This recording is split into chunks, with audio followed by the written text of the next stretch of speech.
Власти правоохранительных органов публикуют разные отчеты о раскрытии преступлений, о профилактической работе, но случаи насилия к детям и женщинам продолжают фиксироваться. Неправительственные организации, активисты и гражданское общество не первый год бьют в колокола. Кризисные центры не успевают и не могут принять всех жертв семейного насилия. К примеру, центр Сезим. Каждый посетитель центра имеет свою историю страданий и слез.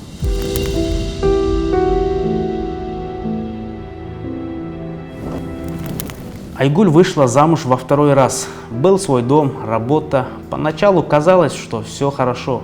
С тех пор прошло более 10 лет. Призналась, что раньше прощала мужа, который избивал ее и 3 детей. Но в последующем стало невыносимо. Шантажировал, что убьет детей, если она уйдет от него.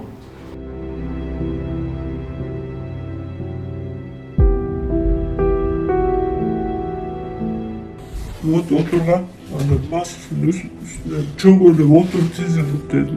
Çok öyle massasının üstüne öpsem. Sen şu ötüttü atasın deyip tem çıkıp kuşetti. Massasını çeç, maskısının üstüne öpsem. Halımdan ötmeyip de bütün maskısı massasını çeç. Öptük. Madem bu bayram Hatta birinci öpmüşet. Sen çün, жүрек çün, niyetin menen жақшылап, оңзың ұчында көдершеттен өз. Сізді жалат қылғаным үшін кешіріп қойыңыз деп кешірім сұрап, замандан өттім. Бұларды шақырып алып, креслода отырып алып, бері бас қылады. Сілердің үйіңгірдағы үшін жиндеп қалған үшіла, жатаға чөгілі. Замандан өп, жинін қайтару үшін. Bunlar da öyle da Adam bunlar dağı çöbülüp geçip koymuş jana sizді жанат қылып bağlanғаныңыз үшін десе апам үшін дағы кешірім сұраймыз деп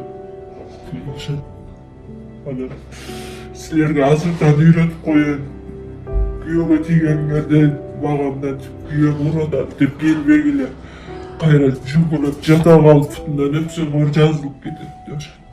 Уже намаз оқиды. Ой, бейші намаз.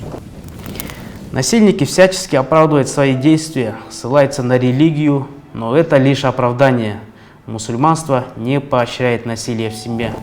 Өте ең пас, ең алсыз, ең ақылсыз, ең деңгейі төмен еркектің іші ошо аялыны, бала чакасыны, үй бүлөсүнү кордоп, аларга зыян заракат жеткирип, аларга ушундай бир зөөкүрлүк кылуу ошо эң деңгээли төмөн адамдын, эркектин иши болуп эсептелет. Пайгамбарыбыз саллаллаху алейхи вассалам өзүнүн мубарак хадисинде айткан: "Куллукум раин ва куллукум мас'улун ан раиятихи" дейт.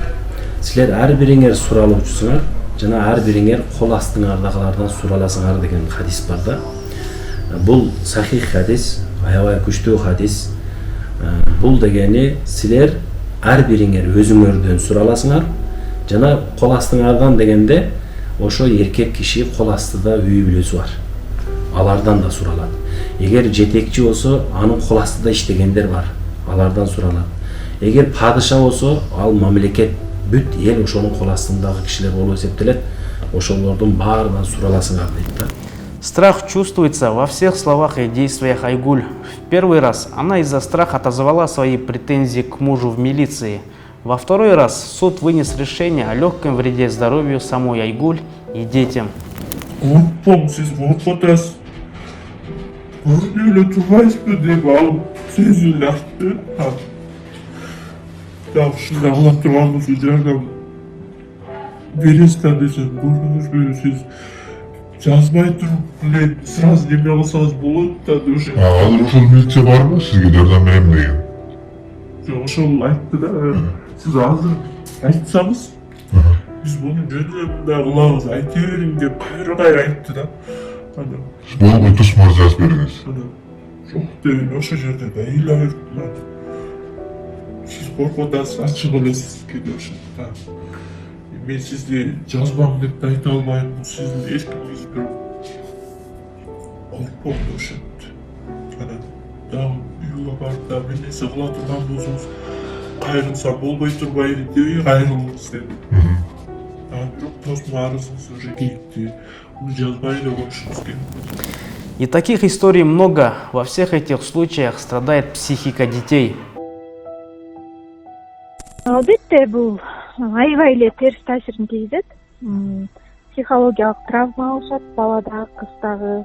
Ал жан дүйнөнүн жараты эгер жакшы адистер, психологдор иштешпесе, ал баланы да кызды дагы өмүр бою өзү менен коштоп жашоодо менталдык ден соолугуна, психологиялык абалына, өзүнө болгон ишенимине, өз баасына жана иденттүүлүк деп коет да, жеке иденттүүлүгүнө чоң терс таасирин тийгизет. Бул балага эгер жашоосунда туура колдой турган, туура багыт көрсөтө турган, өзүнүн баалуулугун мындай туура адекваттуу көрсөтүп бере турган адисчи адам жолукпаса, анда булар запка тартып, чөйрөсүнө ошондой кайра эле өздөрү жертванын ролунда калып эле жертванын ролундагы эмени улантып жашай беришет да. Негизи зордук зомбулук болгон жерде кээ бир аялдар лежбы күйөөсү бар деген статусту сакташ үчүн аябагандай чоң баа төлөп, мен ажырашып кетсем күйөөсү жок атка коном, экинчи планга чыгып калам деп ошол статусту эле сактап калыш үчүн балдарын өзүнүн жашоосун курмандыкка чалып коюп аткан учурлар көп болуп атпайбы? Өлтүрүп да салган учурлар болуп атат. Ошондуктан дайыма аялдар ойлонсо да, мен кандай ушул зордукчул күйөө менен жашап атам, мындан эмне кандай утушка ээ болуп атам, бирок ошол утушка кандай пайда алып атам, бирок ошол пайда үчүн кандай баа төлөп атам деп ойлонушса. Баягы ар бир балада муктаждык бар да, мага көңүл бурса экен деген. Сүйүү чөйчөй болот да, жан дүйнөсүндө чоңдор тарабынан толтурултурушу керек болгончу. Анан ошонусу бош калганда бала ар кандай жолдор менен өзүнө ошол көңүл бурдуруш үчүн ар кандай иш аракеттерге барат. Конструктивдүү дагы болот, ал деструктивдүү да болот да. Анан кыз балким ошондой нерсе менен Садыр Жапаровго кайрылсам мага көңүл бурушат деп, ошол жерде силер деле ага көңүл бурган эмессиңер да, бирок өзү инициатор болуп, демилген өзү көтөрүп, мен да сүйлөп коеюн дегени. Демек анын ошол кайрылышынын аркасында көңүл бурдуруу, жардам суроо жатса керек да. Бул дагы запкынын көрүп аткан запкысынын бир түрткүсү болушу мүмкүн да, себеби. Неожиданно к нашей съемочной группе подбежала одна из дочерей Айгуль. Атам чапты да болбосо шкафка дворго баш тийип эсип түшүп калды да. Намыс бидашты. Апа өлбөңдү, атам келип суу бетине чачты да, сен өлбөйсүң. Мен сени өзүм өлтүрөм деп, сен жаның бар деди да. Анан мен ошо чачканда болгон кетти да атам. Анан атам кетти, бетине түкүрүп салды. Анан мен болсо түкүрөң деп атамы кырдым да. Болсо атамдын футболкасынан тартып саатып салды да, келтирип бетине чапты да. Анан болсо мен апам жанында тургузайын деп келтирип мен теп салды да, мен да чыткон. Мен да бетиме түкүрүп, апам бетине 3 жолу түкүрүп, меникине 2 жолу түкүрдү. Садыр Жапаровго айтмаган, атам камалгыла деп, апам урду деп камап туруп. Сама Айгуль не верит ни президенту, никому.